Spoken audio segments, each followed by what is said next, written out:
To make transportation easier, each trekking pole is divided into 3 sections. Before using it, you need to assemble it yourself. First, connect the 2 main sections, then attach the tip section at the end.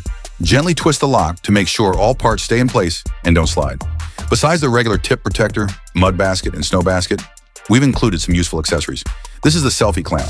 You can attach it to the end of the pole and then mount an action camera or a phone holder with a gimbal. This allows you to record while walking. This is the Alumi ground stake. Connect it to the Selfie clamp, then insert the pole into the ground. Now your trekking pole becomes a monopod or a light stand. This is a 1/4 inch to 1/4 inch adapter. It goes on top of the handle. You can mount an action camera or a phone holder here. If you need to adjust the angle, you can use the included ball head between the adapter and your phone holder. If you're using a GoPro or a similar camera, we've included a special adapter for that too. You can also mount flashlights or camping lights, as long as they have a 1/4 inch thread at the bottom. If you bought our portable tripod, you can attach it to the top of the trekking pole, then add the Selfie clamp on top. Now you've got a stable tripod setup.